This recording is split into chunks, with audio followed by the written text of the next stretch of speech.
Have you ever wondered why men always switch up on you the moment after you have sex with them? What if I told you you can't actually prevent this unless you first understand why it happens? Which is exactly why on today's show we're going to be discussing why men fall in love when you don't have sex with them. That way, before he can bait and switch the situation on you, you already know exactly why you must avoid this fatal mistake. Power dynamics are so important to understand in any relationship that you're in, whether it be platonic, friendly, whatever, family, any type of relationship. It's so important to understand the dynamics at play because they are going to determine a lot of things in the way that you speak to each other, interact with each other, and all of this good stuff. So we're going to kind of be describing power dynamics in a visual sense. So you all with me here, okay? We've got the men's army and we've got your army of soldiers. All of you guys have your little, I can't draw, man. You guys have your little guns. Here's the thing that I want in a serious sense for you guys to understand as it relates to power dynamics. When you start in any romantic relationship, assuming, you're a heterosexual woman and you like masculine men, right? So assuming you're in a situation like that, where the men should naturally be approaching you because they want to pursue you and get to know you, you start off with what we would describe as the advantage, right? Think of it like your army is winning. Your army is gaining some ground on oops, why did I draw that arrow like that? Your army is gaining some ground on his army, right? You're winning, getting the win, right? Because you're in a position of power, right? Obviously, the reason you're in a position of power is because he is approaching you from the very beginning, hopefully. Hopefully you're not approaching men, all right? I hope you're not. He is approaching you from the very beginning of the relationship. He's telling you how he feels about you. He's telling you that he thinks you're attractive. He's telling you that he wants you and he wants to get to know you more and take you out on a date. So you're in a position of power because you get to have the say-so to either say yes to him or say no to him. You're determining if you're going to allow this to move forward. That's a lot of control. It also means you have a lot of leverage. It means that your army is winning. You're taking control here. So at the beginning, the power dynamic is in your favor. But what you'll notice is that as soon as you sleep with men, oh boy, as soon as you sleep with him, allow him to jackrabbit himself for 90 seconds inside of you, okay? Because we know it never lasts more than 90 seconds, okay? How much does it last for you? Tell me in the chat. He begins to take control with his army, okay? I always tell you guys relationships are like war, right? He begins to make some headway into your battleground territory. Now he's the one winning, right? Now, the reason that he's winning is because the dynamic has flipped on its head. No longer are you, the person in the position of leverage, able to tell him yes or no. Instead, he has now accomplished what he came here to do, okay? And we'll talk about that in a couple more points over. What he accomplished and came here to do. Now, because he's gotten somewhere with you, he no longer has to seek validation, which we're going to talk about, and he gets to say, okay, I got what I needed. Now I no longer have to be in a position where I'm asking things of her to try to get to know her, to spend more time with her, to be around her or court her, right? Because I've already gotten the brunt of what I really wanted out of this situation, which is the ultimate version of access to her. So when this power dynamic flips on its head, if that man is not in this relationship or situationship for the right reason, all of a sudden you start to realize he's not in this position or in this relationship or situation for the right reason after he sleeps with you, because now he's the one in the position of leverage. Now his army is the one making headway, winning the war. Because now he no longer needs your approval in order to keep progressing. He has already progressed to the place where he wants to get to. And because he no longer needs your approval, your say-so, and you no longer have the leverage to be able to control the pace this goes at or where it goes, he now gets to actually reveal to you how he really feels. So then why do men fall in love when you don't sleep with them? They fall in love with you when you don't sleep with them because they never get this position of power. And by the time they do get this position of power, by the time they do sleep with you, they've spent so much time in a position without the leverage, without the power, without the army gaining headway, that in this process, they have invested so much of their time and energy into you that the only way they can continue on now is by continuing to invest that time and energy into you. One, because they fall in love with you in that time frame that they've spent without the leverage with you in the position of power. And all of their investment has actually made them more attached and fond of you. We're going to talk about that in a couple more points over.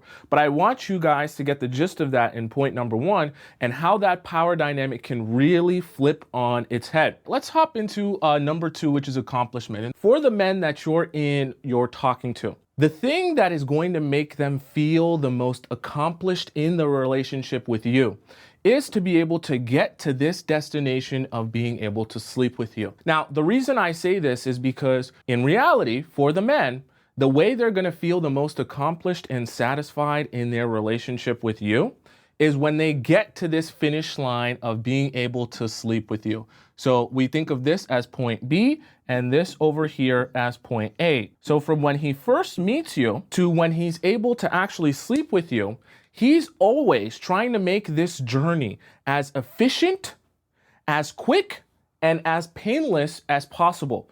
The reason I say painless is because if he has to spend a lot of time and investment getting from this point at the beginning of the relationship to getting to this point, that's going to be painful for him. Painful from the standpoint of it's going to take a lot of work. It's going to take a lot of perseverance, going to take a lot of willpower. You're going to have to go through ups and downs. But this is a good thing.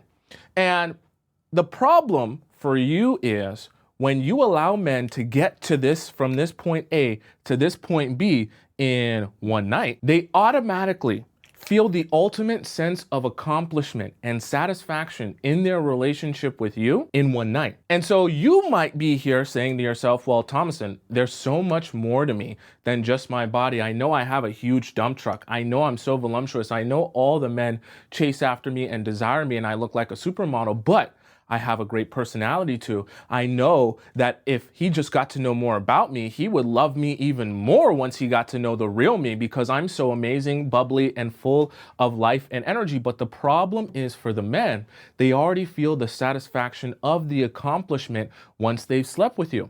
So you might think to yourself, okay, what's really wrong with him feeling satisfied or accomplished here? The problem is once men get the satisfaction of feeling accomplished, they no longer feel like there's any work to be done, okay? Right? If I take a car here and I drive my car and I say, okay, I want to take my car to a particular destination. I want to go to a cookie shop. I really love cookies. I'm going to go to Crumble Cookie today. You guys like Crumble Cookie? It's got a lot of calories, okay? I want to go to Crumble Cookie today, and that's my destination where I want to take my car. By the time you drive your car, okay, your G-Wagon, and you get to Crumble Cookie and you eat your cookies, that's it. You're not going to take your car and say, okay, well, now I'm just going to drive around in circles some more. Or now I'm going to go to another Crumble Cookie because I just feel like going to all the Crumble Cookies in the town, right? Once you get to your destination and you satisfy what you came there to do, there's no longer anything left to do there. And so what do? You leave Crumble Cookie, right? Or at the very least, you just don't care about what's going on there. You don't care about when it's open. You don't care about when it closes. You don't care about what flavors they're making there, and you don't care about anything else except for getting back home and focusing your energy back on you. Your energy is no longer focused on Crumble Cookie once you get there and you eat the cookies. So my point being, not that you're cookies, but my point being, when they feel the ultimate sense of accomplishment, that is the immediate moment that they stop putting their best foot forward. Because that sense of accomplishment makes them feel like they don't have to, because they already got what they came here to do. So prolonging this is not necessarily always a strategy of, oh, I want to make you wait because I want to torture you. And I want to make you feel anger and I want to make you feel pain.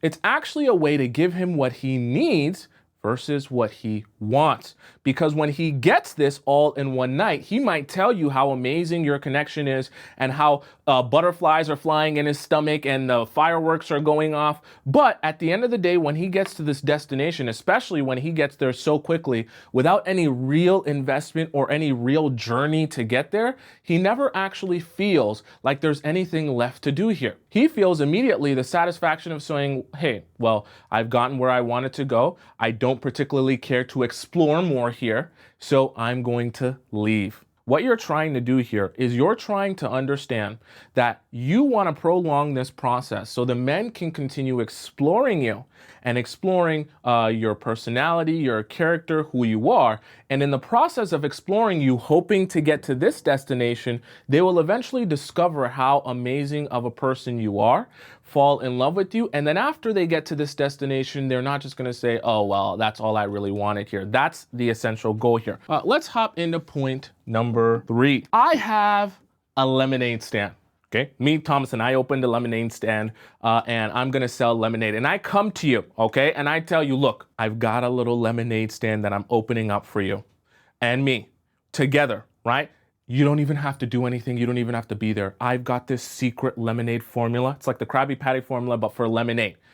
And when I make this lemonade, it's gonna be the best lemonade anyone's ever tasted. We're gonna sell it on the corner. Okay, if you live in Toronto, we're gonna sell it on King Street. You know where that is if you live in Toronto. And we're gonna make so much money. All you have to do is give me 3 months and you put in $10,000. I will turn your $10,000 into 50,000. So the 3 months goes by and you see me working, I'm building the lemonade stand, I'm on the corner, I'm selling lemonade. Hey, you want some lemonade? I'm having people try it and stuff like that. And they take a sip of it. I'm going to take this and take a little sip right here, okay, to show you an example. They take a little sip. Oh my God. Oh my God. This is horrible. And so we don't make any sales. In the 3 months, instead of making $50,000, I only end up making total with my investment and your investment. I only end up making $10. Okay. But when I come to you after the 3 months, I tell you, look, okay, there were some glitches in the system. The sweetness was a little bit off. I put a little bit too much lemon. I promise you, you give me 1 more month and I promise you, not only you're going to make your 50K, but I can assure you, you give me 1 more month, I'm gonna turn your 50K that was supposed to be in 3 months, in 4 months, I'm gonna make it 60. I promise you. And then the 1 month goes by and I'm still not able to get you any sales. And so I tell you again, look, I just need another 2 months to perfect this, okay? And so on and so on and so forth, okay? And the reason you're inclined to even keep investing your money is because you get to a point where you say, well, damn, I already invested my 10,000. So I guess I'm just going to allow you more time because my investment is already lost. And if I don't give you some, time to make this investment back, then I'm actually going to have to eat that loss. I'm actually going to have to realize that I lost $10,000 on your stupid lemonade stand. So I hope that if I give you 1 more month, and then if I give you 2 more months, eventually you'll make that money back for me. The reason I give you this example is to help you understand how investment works even in a relationship standpoint. In this lemonade stand, imagine your money is energy, okay? So I'll even put it here. So instead of it being money in the financial sense, we're thinking of energy. And for men, as they invest more and more energy into you, the idea that if they don't sleep with you, they don't accomplish their goal like we talked about in the point previously, and they don't get to the destination that they most desire to get to. After a while, they start to say to themselves, well, I've already invested 3 months and $10,000. So at a certain point, I'm just going to say, okay, I'll invest another 1 month, right? I put month. When I get so excited, sometimes I just skip the letters. Okay. Why didn't nobody say that in the chat? You didn't see that? I put month instead of month. You should be noticing that. You're supposed to be my spell check chat, all right? Now, as time goes on, right, the 3 months is turning into 4 months, which is turning into 6 months. Because the men are saying to themselves, well, at a certain point of my level of investment and time and energy investment. If I don't sleep with her, if I don't accomplish my goal, if I walk away now and I don't get the opportunity to accomplish this goal, then I'm going to be left with nothing. After all my time and energy spent, I have really nothing to show for it except a couple of Instagram pictures and, some good times and maybe some kisses on the cheek. But that's a good thing, because remember how we talked about with the power dynamic before, and how at the beginning you start with all the power and leverage. As time goes on and you continue to not sleep with him, he continues to not have that power because it's all in your favor. And as more time is going on, he's forced to say to himself, okay, I have to make a decision here. I have to make a decision about where do I think I'm supposed to be investing my time and energy?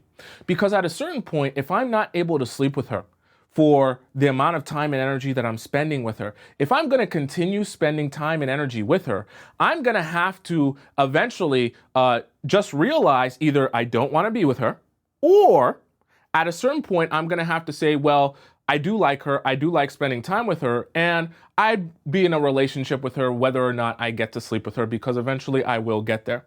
So you actually start to put men into a corner. I know it sounds weird because we're talking about why they fall in love with you, but they get put in a corner where there's only one of two choices to make. Either I make the choice to continue investing in her, that eventually we will get to my destination of being able to sleep with her, but I also enjoy spending time with her, so investing in her is not an issue, right? So they approach you from a serious standpoint, or they say to themselves, at this point, I can no longer invest any more time and energy because I know I was only here to be unserious. I was only here to fool around. Let's go into point number 4. You have a huge head baby here, right? Huge head child here. And these children, they want a lot of different things. Very curious kids they are.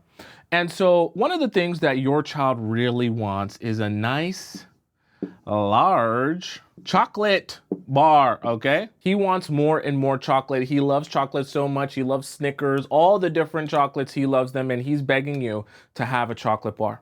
But he hasn't eaten anything all day, and you know that if you give him this entire chocolate bar, he'll eat the entire chocolate bar, and he won't feel very good. But here's the problem with children, okay? And I told you your man's a little bit like a child. If you give the child 100% of the chocolate bar, that child will eat the entire chocolate bar.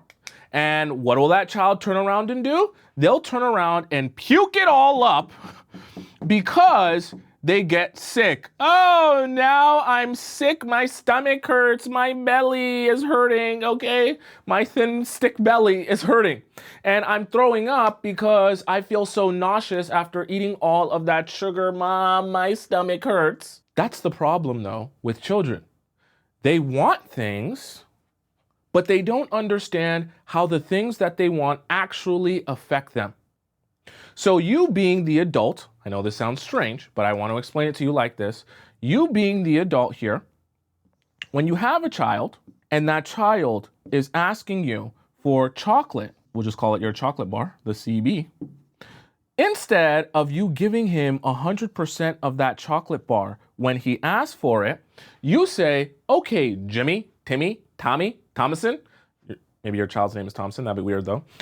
Instead of me just handing to you your chocolate bar right away, right, 100%, and knowing that you're going to eat it and feel sick, I'm going to tell you as the adult in the room, hey, I'm going to give you your chocolate bar, but you got to eat your entire dinner first. And after you eat your entire dinner, I'm going to give you, and you don't actually say this, you just know that this is what you're going to do. I'm going to give you your chocolate bar, but even still, you know that when he eats his entire meal, you're not just going to hand him the entire chocolate bar. What you're going to do instead is you're going to give him a small piece. So let's say you're going to give him 10% of the chocolate bar, because you understand that even though you want the chocolate and even though I promised you the chocolate bar, I'm still going to set stipulations around when and where you will get the chocolate bar, how you'll receive the chocolate bar, and even then, I'm going to control the portion as to how much you actually get of the entire chocolate bar. Because me, the adult, I understand that you want chocolate, and I know that you desire chocolate. And I know that chocolate is what you crave and would make you so happy to eat it all up in 10 seconds. But the reality of it is, despite the fact that you want that chocolate bar, if I gave you the entire chocolate bar, you would not respond well. Let's connect this to the men and the men that you're dating. Your men are like children. They want to sleep with you on the first night. If they trust you, me and you were friends. They see your amazing dump truck, your beautiful yitties, and your tight dress, right? Walking around, your tight jeans, whatever you like to wear. They come up to you, they would love to be able to sleep with you in the first 30 seconds of hearing your name, okay? If they could somehow create a world in which they could see your beautiful body, walk up to you and sleep with you before you even finish your name, that would be even better to them. The reason I say that, though, is because they might say, I would love a world like that where I just want all my women to be straight up with me. So when the women like me, I want them to tell me, I want them to pursue me, I want them to jump on top of me, I want them to text me 24/7, message me all the time and be all over. They will tell you that that's what they want. In reality, though, just like children, when you give them all of that, when you give them the entire chocolate bar, when you sleep with them on the first night or in the first 30 seconds, they immediately get sick of you and say, I'm actually, I don't want this anymore. I'm just kind of feeling like I'm not really ready for a commitment. Me and you, we're not as compatible as I thought. You know what? I think I still am very in love with my ex. Okay? And all of these excuses and different feelings pop out of nowhere in different situations, and it all just goes into a big, large mess. But that's because the men are like children, unfortunately. They think they know what they want, but they don't actually understand what they respond to. So you as an adult, you have to understand, okay, yeah, pipe down. Yeah, you think you want the chocolate bar. Do this for me first. Do that for me first. You're going to take me out on dates first. You're going to court me first. You're going to be consistent with me first. I want to see some of those things, right? That's like telling the child, I want you to eat your entire meal first, right? Eat up your good portions of your healthy meat, chicken, protein, and carbs first. Then after you do that, and I've seen you've actually accomplished that, then you can get just 10% of the candy bar. And the reason I'm feeding you just 10% of the candy bar, first of all, don't worry about what percentage I'm feeding you. But the reason I'm feeding you that is because I want to see how you respond to that. Because even when you accomplish what I wanted you to accomplish, it's not just about me giving you the entire 100% chocolate bar because that's what you want. It's about me understanding that even when I give you what you say you want, I want to ensure that your response is in line with what I want. Because what you want in terms of getting this 100% chocolate bar and what I want as the adult feeding you the chocolate bar that doesn't want to clean up your throw up because you're sick of me, I want to be able to ensure that you're going to be able to handle what I do give you and respond accordingly. Does that make sense? Right? And so this is what you have to understand about men and why it's easy for them to fall in love with you when you treat them this way, because of the difference between their wants and needs. Point number 5, this isn't the typical kind of insecurity. Obviously, point number 5 is insecurity. This light bulb today is going to be representing ego. And this light bulb is representing ego because it has different sources. And one of the main source of energy for this light bulb here, this ego light bulb, is sex. The reason for that is because for men, like we talked about with the accomplishment and the satisfaction, this is the ultimate feeling of, oh yeah, she wants me, she desires me, she enjoys being with me, and I am truly the man. Nothing will make a man feel more like the man than being with you. So because this is kind of like an energy power for the ego, this becomes very validating, okay? This whole process, right? This is essentially the validation process.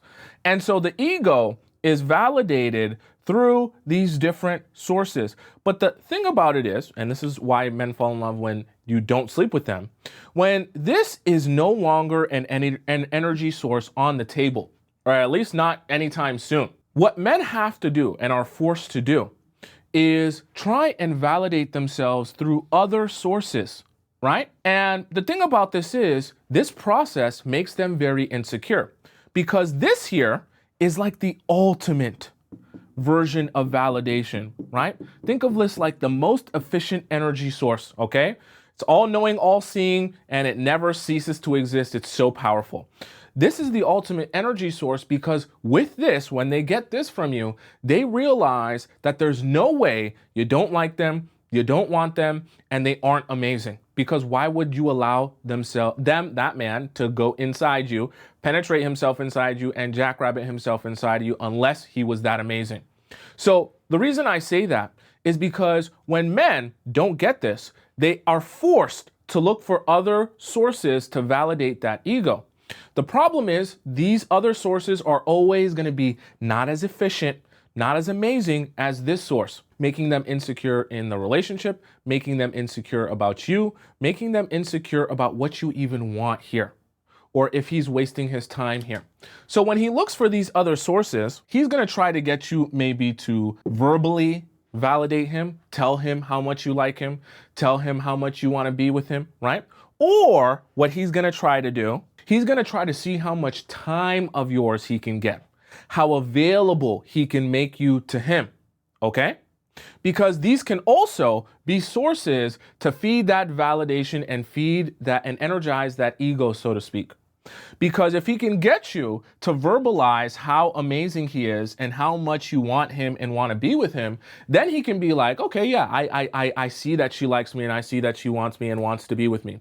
Also, if he can put you in a position where you become so obsessed with him that you'll drop everything in your life for him. You'll abandon family members, you'll abandon friendships, you'll leave your parties, you'll take off work, anything that you wanted to do, you'll stop doing immediately to be with him. That also becomes validating and a source of energy to the ego, because they recognize that the only way you could do that is if they were amazing and if they were the man and if they were so awesome. So when you don't sleep with men, you cross out this huge source over here of energy, energy that goes to the ego, flows to the ego, and powers them up and makes them feel so good about themselves, makes them feel so secure in the relationship, okay? And when they don't have these sources, they're forced to look at the other sources, but like I said, they're not as efficient. So now you have on your hands an insecure man. I'm not talking about insecure as it relates to how he feels about himself, right, internally. I'm talking about insecure as towards how he feels you feel about him. And you might think to yourself, why would I not give my partner the ultimate reassurance? Why wouldn't I tell him how amazing he is and how much I want him and want to be with him so that he knows that I do care and knows that I do like him? Tomisin, I don't want him to think that I don't like him. You actually do, in a weird way. Because that insecurity will actually inspire him to put his best foot forward in the relationship. When he doesn't have that insecurity, when he feels ultimately secured by this ultimate energy source, that's when you get a lazy man. I don't make the rules, but I can explain them to you. You get a lazy man because that security is very peaceful, very relaxing, very satisfying. Because he realizes there's no work left to be done. There's no more validation that I can get or receive from her than the already existing validation from sleeping with her. And because I've already received this ultimate source of validation to my ego as it relates to this relationship, I am satisfied, truly. And because I am truly satisfied, there is nothing left to do. There is nowhere left to look. There is no more energy that I need to put forth towards this woman or this relationship to feel that security.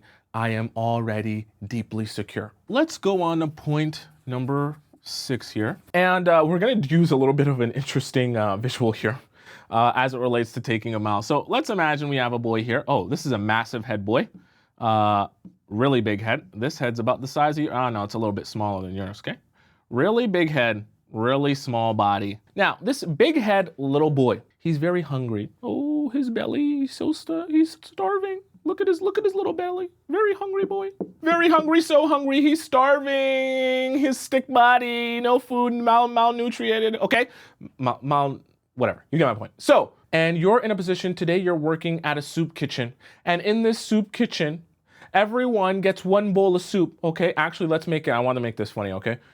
Everyone gets one bowl of porridge in this porridge kitchen. Okay, you're working in a little, a homeless shelter. Because if you throw this off for the amount of people that are there and the numbers aren't what the numbers are supposed to be, some people won't get food. So this boy comes to you. He's like, please, madame, can I get a bowl of porridge? And so you're like shedding a tear. You're like, oh my God, you look like one of those kids on the African channel that are like starving and got flies on their face. You look so sad and malnutritioned. Because you look so sad, I'm gonna give you a nice big bowl of porridge. So big, so large, so many nutrients in that bowl of porridge I'm gonna give you. So you give him one bowl of porridge. And so because he recognizes that you gave him this large, extra large bowl of porridge, because he's always here in this kitchen here, in the soup kitchen, and he knows the size that you're supposed to give, and you filled it up all the way to the top. He's like, oh my God, thank you, madame.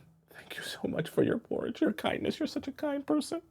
And he goes back and he eats up his porridge. He's so hungry. Look at his small stomach. He's so hungry. And then he comes back and he sneaks back again in line, right? And then he says, madame, you know, it's been so long since I've last eaten, and I'm so appreciative that you would fill my bowl up to the top. Do you think I can have just one more bowl of porridge, please?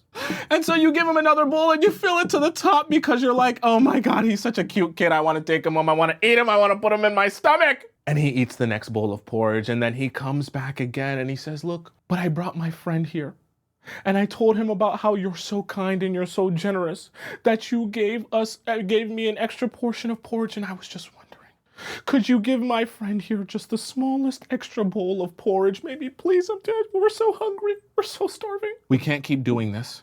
I'm going to give you one more bowl of porridge. And then the supervisor comes around and he says, hey, what have you been doing? We're about to end here at the end of the shift. We still got 30 more people to feed, and there's not enough portions of porridge for everyone else in the soup kitchen. You're fired.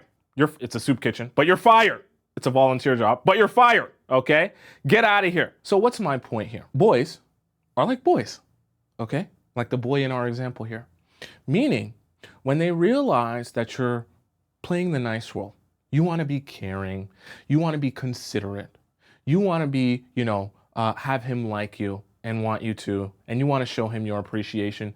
So you give him that extra large bowl of porridge, right? Meaning you give him more access to you than you know he really deserves. And you think that when you do that for him, he's going to appreciate you more for giving him that increasing amount of access, that larger bowl of porridge. But all he does when he realizes you've given him a larger, extra large bowl of porridge is he realizes that this is an opportunity to take a mile. You know the saying, right? Give someone an inch and they'll take a mile. Men also recognize that with you. And especially in the beginning, when they see how much you like them, how much you want them, how much you want to be with them and make this work because they're so handsome, they're so beautiful, they're so awesome that you couldn't help yourself but want them. And then when you give them that extra large portion, when you go back on some of those rules that you've been having, some of the things that you wanted to implement, some of the boundaries that you've always had, because this is the one guy that you like, they say, oh, perfect. This is the exact type of woman I can come back for another bowl of porridge and another bowl of porridge and another bowl of porridge until she's empty. Okay? And so what do they end up doing? They end up pushing the envelope and pushing the envelope and pushing the envelope. Because men, despite what they might say they want, or how amazing they might say they are, or how relaxed they say that they are, they will always try and push and see how far they can get. And if you're in a place where you're only thinking about how to take care of him and not how to take care of yourself, you'll be giving. And you might start off just giving a little bit. And then he'll say, perfect, I'll take a little bit more. And then you'll give a little bit more. He's such a nice guy. Then he'll take a little bit more until finally he's taken all of you. Why do I say that? Because part of the reason that men will fall in love with you when you don't sleep with them is because they're naturally inclined to push the envelope. When they see that pushing the envelope with you, asking for 1 bowl and 2 bowls and 3 bowls doesn't work, they have more respect for you. When they have more respect for you, they approach you differently. Now, I'll warn you, some men will realize that you have respect for yourself and you actually stand up for yourself and you're not just going to give away all your bowls of porridge because he's a starving little boy. And when they realize that, they say, oh, I won't even bother with her because I'm not even here for real anyways. But The men that approach you and actually are curious enough to get to know you.